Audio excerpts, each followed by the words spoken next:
is my prayer, oh Lord.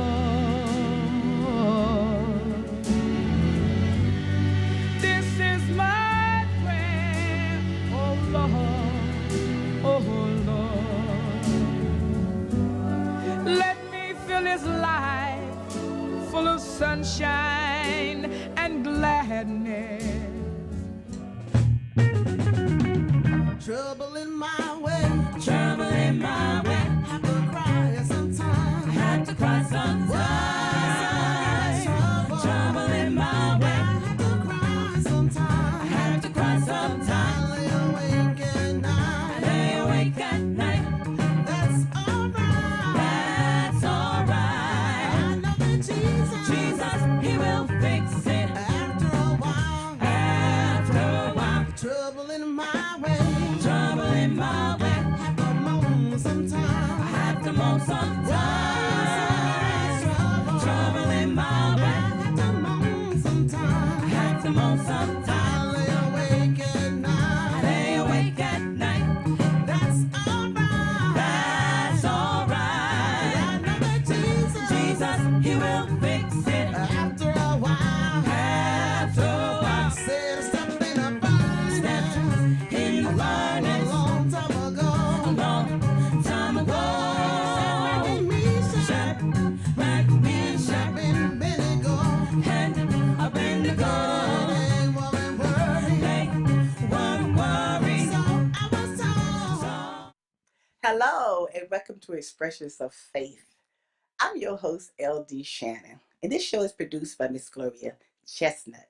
Our special guests today are Mr. Jimmy Hill, manager of the Supreme Queens, and the Supreme Queens that you will hear from later. So help me welcome him to the show. Hello, Mr. Jimmy Hill. How are you? Well, how are you this afternoon? I'm great, and how you doing? I'm doing fine. You know, before we go any further, I would just like to thank you for all that you do for the All Stars and all that you're doing now for the Supreme Queens. And, you know, it's just a pleasure each time I'm in your company. And, like, again, I say thank you for everything. Thank you. I just love the All Stars, and now with the new group, the Supreme Queens, which we're going to get to a little bit later. But let's start off with you, Mr. Jimmy Hill. So I understand you started professionally playing at 16. Yes, I started taking music lessons as a child. I owe a lot of credit to the Lighthouse Music School for the Blind, for also to Catherine Ray, who was the wife of the late Reverend Sandy Ray, you know, from Cornerstone. Right. I studied with her for a while, and also I played in my school band, and that's how I really started playing professionally. So how did you get like into music? But before you started playing in the band, was that something? How did that come about? Because you know we all get a skill and a talent, but something happens along the way when you're like a small child that maybe your parent might see that you had a little bit of music in you someplace. Well, my parents had sent me to music school to be a classical musician. Okay. But, you know, I always had that feel that I kind of loved rhythm. That was just the whole thing, period.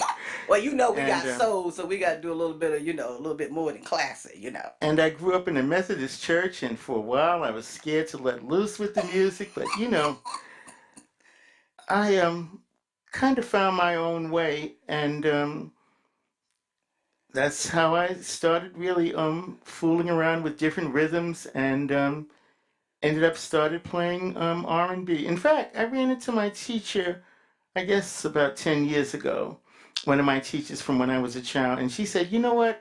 I knew that you were going to be a professional musician. She said, Exactly. because every time I'd go out of the room, you would sneak and play something else besides what you were supposed to be playing. Exactly. But Jimmy, that's the good thing because see, you can play rock and roll classic, jazz, and you play gospel.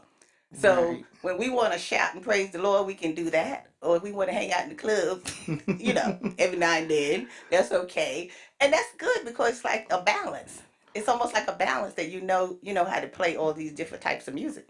Right. But you know, one thing, music in a lot of cases is it's just music until you put words to it. Right.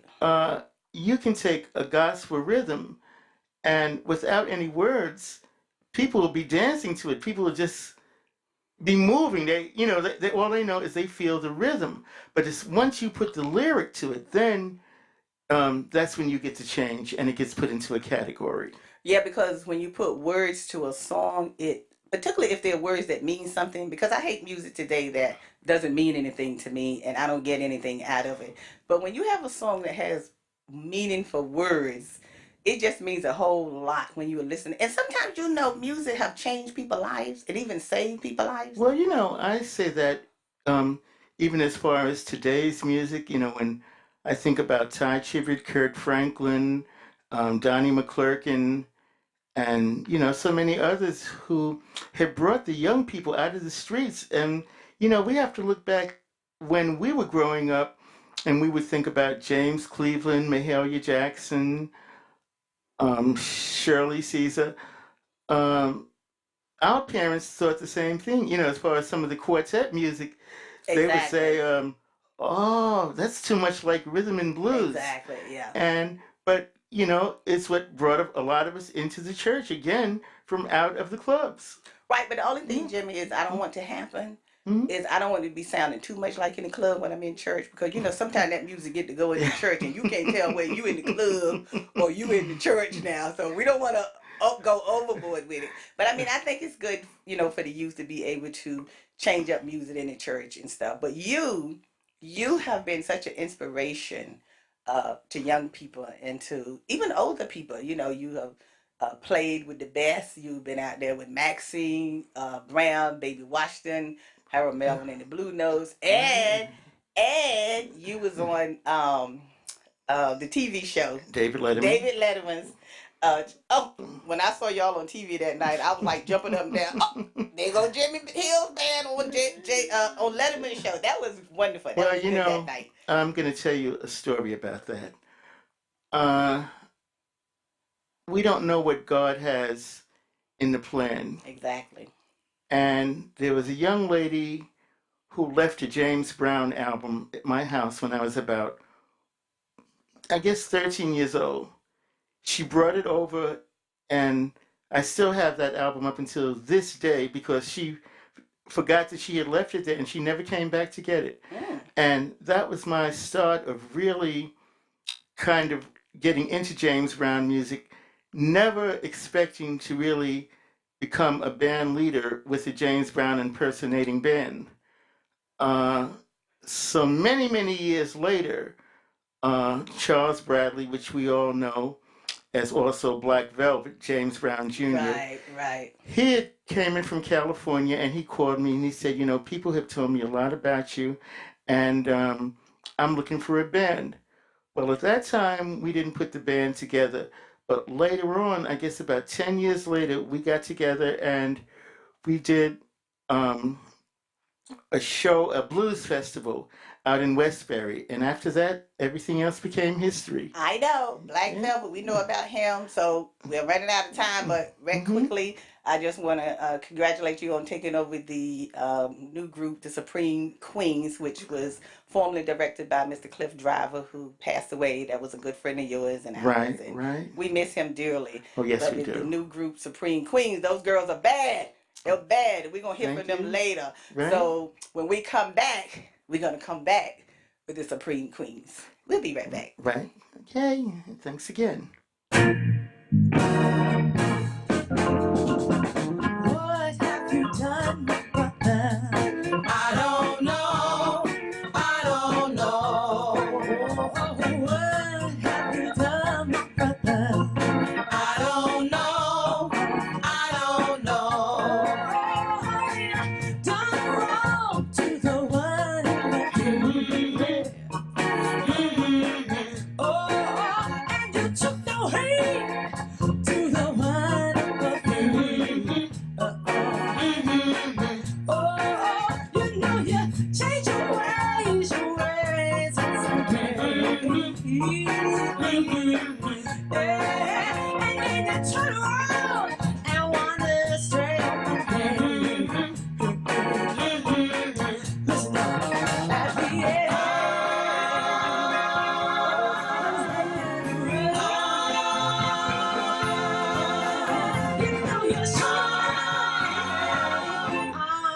what you've done. What have you done, my brother? I don't know. I don't know. I said, what have you done, my brother? I don't know. I don't know. Oh, you know you told your vows without question. And then you run around, spread lies on someone else's name. You know you twisted. You think you said, hey. Oh no, but you twist a little tongue. I can't twist my no, no. Listen up. Happy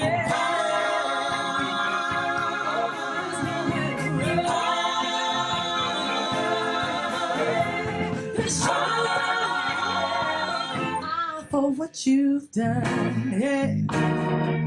I wanna hear you tell me what have you done? Have you done? Have you done? I said, what have you done?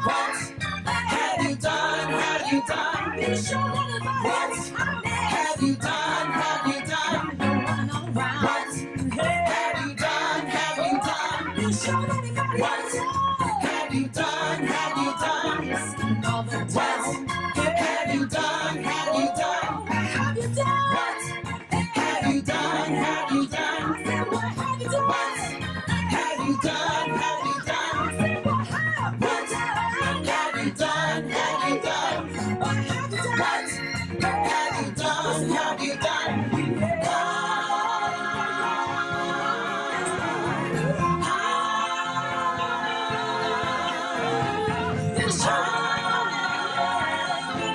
For what you've done. What have you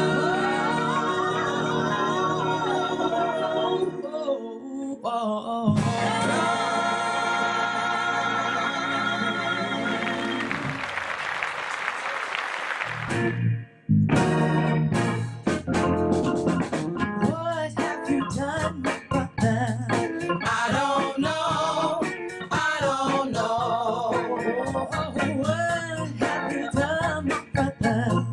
I don't know. I don't know. Done wrong to the one who loved you. Oh, and you took no heed to the one above you.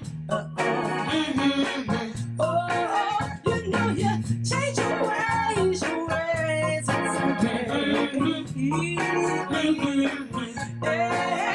then you turn around and wander straight away. Listen up, at the end.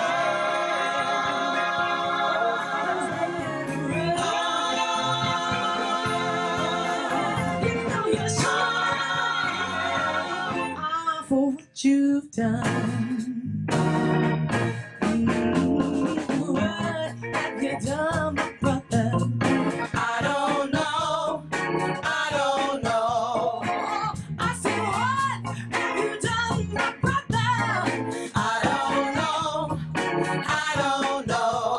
Oh, you know you told your vows without question. And then you run around, spread lies on someone else's name. Hello, and welcome back to Expressions of Faith. Now joining me is our special guest, the Supreme Queens.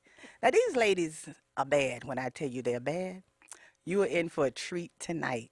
So help me welcome them to the show. Hello, ladies. Hi. How y'all doing? Okay, well, I'm going to let you introduce yourselves. Okay, so we're going to start on this side. Singer, New Yorker for the last 17 and a half years. And yeah, I've been singing for almost as long, my whole life, really. So. Okay. Hi, I'm Tomiko. Oh, that was short and sweet. Okay. Hi, I'm Cynthia, Brooklyn born and raised, and again, singing a lifetime, start from church as always. My name's Aisha Curtis. I've been with the group for two years. I've been singing all my life. I'm also Brooklyn born and raised. So, yeah. Hi, Tanya Yet Willoughby is my name. Everybody calls me T, and I'm also known as Tanya B. I'm one of the singers of the group. Started out in church, like Cynthia, and worked with some really great people like Luther Vandross and people like that. So I'm really glad to be a part of this group. Well, good. Thank you. Isn't it odd how everybody start out in church? I think that's very common. It's very common. Yeah, it's like everybody That's your starts first singing singing in church. experience, always. I think that's a always. good place to start, because even if you make a mistake, they're going to say what? For love Amen. and What take they it for said. love. Take it for love. If you make a mistake, they say amen and take it for love. Exactly, yeah. So now, how did the Supremes come together? I know you was formerly managed by Cliff Driver, who's passed on, and, we miss him a whole lot. So what was that like when Cliff put you together? How'd you all come together? Well, being with Naomi Shelton, Gospel Queens, starting out with Cliff, people tend to go their ways and start things. And so Cliff, was venturing out on his own, and so I was right there with him. And at that time, we had Aisha, and then Tamiko was new to the board. And like I said, at that point, we then had Brandy, and we had T on board, and so we were going back and forth. But it definitely was a new experience. We were looking to go the same route that the previous group had gone, and so this way, these ladies could experience, what we've been doing, for several years. So definitely was a great loss. He was a great man. But he was. we have his comrade over there, Jimmy Hill, which Yes, I think for was on Jimmy. earlier Yes, and for will be back. Jimmy Hill, yes. So he passed into the hands of a great one, a Yeah. great one. Because I know Jimmy a lifetime as well. So we all grew up in that same little circle, meeting at church as always, meeting at church. So now, what can we expect with the Supreme Queens now, moving forward? Besides the good singing. Bigger and better. I mean, I Bigger. know that Jimmy definitely has a lot of plans for us to move forward and do a lot of things, in terms of touring and traveling on the gospel circuit and doing more festivals and performances outside of even New York City and New York State. So, as we grow and we expand past Fat Cat, we'll see where it takes us. And even some recording. Oh, Yeah. wonderful, wonderful. Well, I know you're at Fat Cat every Friday. So someone tell us about that, about Fat Cat. I know you be at Fat Cat Rocking, so I know I've been down there. So Yeah, we're there every Friday. Yeah, from 9 o'clock, 9 to 10. God willing, long as they're open and we're willing, we'll be there. There you go. Just like the song says, we'll be there. So we are there. But what is that like? Because that's kind of different setting. Very how did the eclectic. people respond to you there? Because that's a different type setting at Fat Cat. It's interesting because it's a younger crowd, and it's not a religious crowd, obviously. But you have a lot of different people there from different backgrounds and different religions, or not religious at all. And the music that we're singing isn't necessarily for just people who are religious or even Christians. We're singing music that is uplifting. We're singing music that is positive and that has a positive message, which is something that anybody can get behind, whether you're religious or not. So so it's not necessarily that we are, we're trying to quote unquote preach to the choir. We're just trying to spread a positive message through song for everybody. Yeah, but that goes to show you how you can take gospel music and take it anywhere, and people respond to it regardless of what setting you're in. Because I've been at Fat Cat and I saw you there, and I've been at other places that I have seen groups singing spiritual music in a different setting, and people are just jumping up and carrying on as if they was in church, So if that's what it takes Yes. to get the word out there, Yes. then I think it's okay. And I got to admit, when I sing it, I bring it